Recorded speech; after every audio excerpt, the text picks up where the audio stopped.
Senhor, abençoados com todas as bênçãos, é assim que nós te vemos, sempre vemos você dessa forma, um abençoado, um perfeito, um completo, mais que vencedor. Como estamos vivendo, eu creio que reinando em vida por meio de Cristo, que já habita no teu coração, na tua mente, hein? Então essa é a sua nova identidade, um cristão. Cristo habita em ti. Diz Paulo, quando Cristo, que é a tua vida, se manifestar, vós sereis manifestados juntamente com Ele. Ele já se manifestou. E você manifesta agora como um cristão, como um filho do Deus Altíssimo, reinando por meio desse Cristo que foi revelado em mim e revelado em ti também. Somos irmãos e crescendo agora na graça e no conhecimento desse Cristo, nosso Senhor e Salvador Jesus Cristo.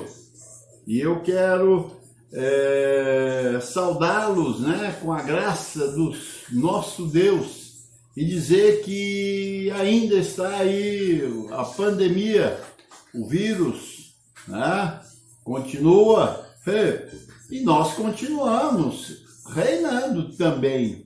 Nós não vamos perder para esse vírus, porque a palavra diz que sobre todas as coisas, completa aí, somos mais que vencedores. Essa é a minha posição, é a tua posição. Deus nos colocou por cima como mais que vencedores. Essa leve e momentânea tribulação, que são esses vírus, a leve e momentânea tribulação produzirá em mim e ti eterno peso de glória, porque todas as coisas cooperam para o bem daqueles que amam o Senhor. Você ama o Senhor? Então isso vai cooperar para o seu bem, se já não está cooperando. Assim é, e a palavra de Deus é viva e eficaz, e toda manifestação de qualquer coisa na terra, quem manifesta é o Senhor com os seus anjos. Então quem está atrás disso é o nosso Deus, e nós somos filhos selados com o Santo Espírito da promessa. Mal nenhum pode te suceder, abençoado.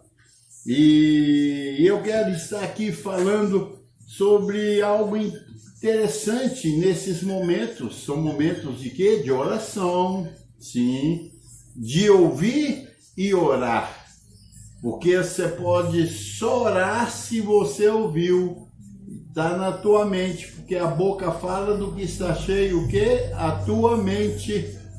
Então você precisa de carregar sua mente de boas palavras, que quando você abrir a tua boca para orar, vai sair o quê? Poder, porque a palavra, o evangelho da graça é poder de Deus para todo aquele que nele crê. Assim é? E nós vimos desde o Antigo Testamento, Jesus aqui, manifestado para cumprir a lei e os profetas, ele chegando diante dos seus discípulos e aqueles que o seguiam, ele ensinou eles a orar. E ele diz, portanto, vós orareis assim, Pai nosso que estais no céu, santificado seja o teu nome. Olha, quando aquele povo judeu ia orar, aqueles discípulos, aqueles judeus que o seguiam, ele diz, quando vocês orarem, vocês oram para Deus que está nos céus, no paraíso. Porque naquele tempo Deus não fazia habitação no corpo do homem, porque o pecado ainda estava em evidência, fazia divisão, o pecado, o lugar ainda era pecador, não era santo, então Deus só habita no corpo santo, numa mente santa. E naquele tempo ainda um pecado vigorou, até a cruz, quando o Cordeiro de Deus que tira o pecado do mundo, ao crucificar-se e derramar o seu sangue, nós somos purificados de todo o pecado. Mas antes, a oração deveria pensar lá no alto. Eu te digo, você é um cristão, você é um judeu. Se você é um judeu, você tem que aprender com Jesus de Nazaré. Agora, se você é um cristão, você tem que aprender com o ressuscitado. Olha a diferença. Então, a diferença de oração. E hoje nós vimos uma igreja judaizada orando como judeu.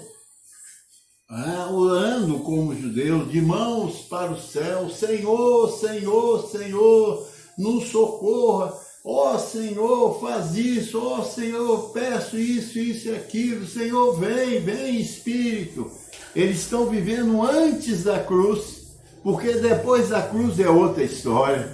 E nós temos pregado para você, e aqueles que têm atentado a essa palavra têm visto isso aí. Há uma mudança, porque nós não estamos debaixo da lei, mas sim debaixo da graça de Deus. O Evangelho da Graça revelado ao apóstolo Paulo, no terceiro céu, no corpo ou fora do corpo, não sei, Deus o sabe, diz Paulo. Mas ele recebeu palavras de instruções após a cruz e como orar depois da morte de Cristo e a sua ressurreição e o levantar do apóstolo Paulo, que era apóstolo dos gentios, para nos ensinar com respeito a tudo de Deus. Então você não pode orar segundo os judeus. Antes da cruz, quando Jesus falou para eles, Jesus estava vivendo o quê? A lei e os profetas, porque Jesus de Nazaré era judeu. E ele diz, eu vim para os meus. Quem eram os seus? Os judeus. Gentios não. Gentios continuava ainda um povo estranho às alianças de Deus. Opa! Nós não tínhamos participação nenhuma, mas no viver de Jesus de Nazaré, ele ensinou o povo a orar. E eu tenho visto a igreja orando esse ensinamento de Jesus de Nazaré. Lá em 2 Coríntios 5, 16, Paulo diz, daqui por diante a ninguém mais conhecemos segundo a carne. E se conhecíamos Cristo segundo a carne, já não o conhecemos mais deste modo, dessa forma. Então você não pode aderir a esse ensinamento de Jesus na oração, porque ele era Jesus de Nazaré segundo a carne. Nós não conhecemos mais deste modo, porque nós estamos depois da cruz com o ressuscitado e precisamos agora de atinar para o ressuscitado e não para Jesus de Nazaré. Eita, tá pegando aí, pastor, você está querendo me confundir a mente. Não, eu estou confundindo mesmo, porque eu quero que você pense antes da cruz e depois da cruz. O Antigo Testamento e o Novo Testamento. Aquilo que atesta para nós agora depois da cruz é diferente daquilo que atestava antes da cruz. Então você não pode ver mais Deus segundo a carne em Jesus de Nazaré. Não pode. Porque senão você vai para os ensinamentos de oração, onde a gente fica vendo como Jesus orava. Ele ia para os montes, o Monte das Oliveiras, que ele gostava, ali ele orava. E nós vimos hoje os crentes imitando Jesus de Nazaré. Não podemos fazer isso, porque senão você está vivendo a lei de Moisés. E a lei de Moisés acabou quando esse Jesus de Nazaré morreu na cruz, Romanos 10, 4, ele acabou com a lei. E as suas práticas, e as suas obras. Não podemos mais praticar a lei e os profetas, porque Jesus encerrou tudo ali na cruz do Calvário. Observar a lei, sim, porque ela foi sombra dos bens vindouros, não a imagem real das coisas. Então você, como um filho de Deus, hoje precisa de saber disso, para que a sua oração agora seja uma oração não vendo mais Deus lá no céu, como ensinou Jesus, mas ele vivendo aonde? Em nós. Aí tem diferença. 1 Coríntios 3,16, ele diz, ou não sabeis que vós sois santuários de Deus e que o Espírito de Deus habita em vós? Lá em 1 Coríntios 6,19, ele diz, o seu corpo é santuário de Deus. Deus habita aqui, no meu corpo, no teu corpo. Aonde? Na mente. Lá em 2 Coríntios 5, 16, ele diz, somos santuário do Deus vivente.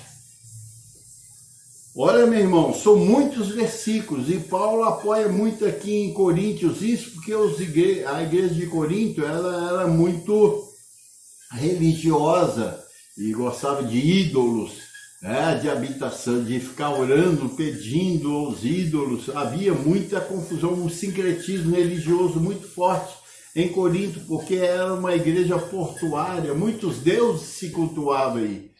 E aqui Paulo vem dizendo para eles que nós somos santuários de Deus, principalmente para alguns judeus que estavam lá certamente, que estavam orando a Deus ainda no céu, levantavam as mãos, ficava andando assim, para lá e para cá, buscando Deus, Deus, Deus, Deus.